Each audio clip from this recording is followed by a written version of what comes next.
2 Sundays ago, I preached a sermon called Acts of Love, in which I drew on various passages in Scripture that argue that what God's more interested in is not so much what we know, but rather how we behave. And that what he's particularly looking for from us is not necessarily perfectly correct doctrine or theology, as much as acts of love and compassion and kindness towards other people. So we could have a long, complicated argument about the nature of the Trinity, but ultimately God is not so interested in whether we get that right, as much as he is interested in whether we behave in the ways that are consistent with the life of Jesus and that express the great commandment to love others as we love ourselves. Today, I want to take that a little bit further from Mark chapter 7, where Jesus says that our behavior is also perhaps not the most important thing to God, but rather what is in our hearts. In this passage in Mark 7, Jesus really draws attention to the heart of the Christian, not so much to what they do.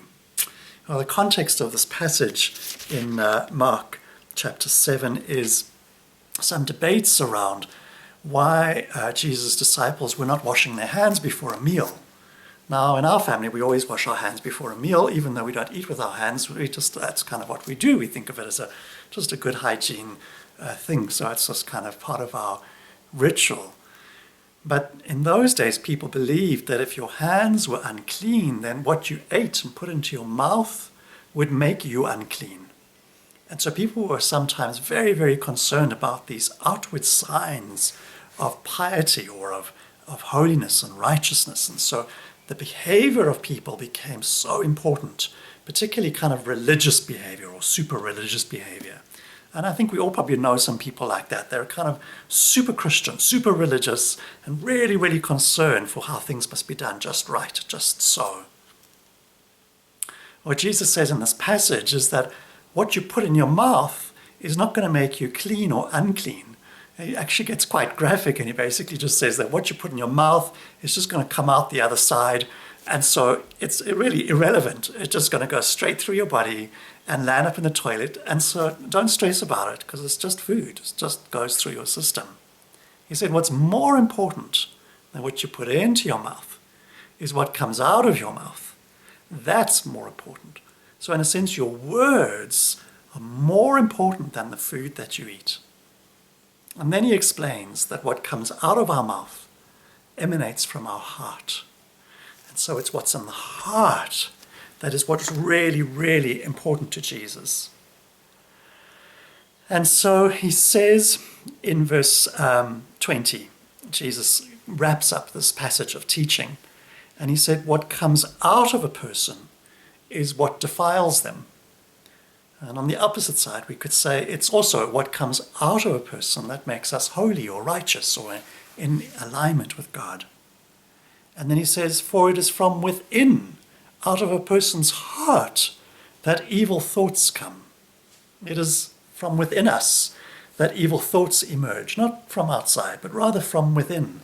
And then he lists these examples of what he calls evil thoughts: sexual immorality, theft, murder, adultery, greed, malice, deceit, lewdness, envy, slander, arrogance, and folly. And then he caps off this teaching by saying that all of these evils come from inside and defile a person. It is these evils that he's saying that emerge from within our heart and then are expressed through our mouths, through our thoughts, and through our behaviors. These are the things that defile us, in other words, that separate us from God. It's these things that constitute sin. He's not that interested, and we see this throughout Jesus' ministry. He's not that interested in our righteous actions. He doesn't really bother about the Sabbath laws. He doesn't really bother about ritual cleanness and uncleanness. He doesn't really bother about the social mores of who men can speak to and who they should not speak to. What Jesus is most interested in is what emerges from our hearts. And he says that it's from within us, in our heart, in our thoughts, in our minds, and how that is expressed in our words and our behavior. These are the things that matter to God. So when we behave in a religious way, but our heart is not aligned with those behaviors, we are hypocrites, but most importantly, we are not doing the will of God.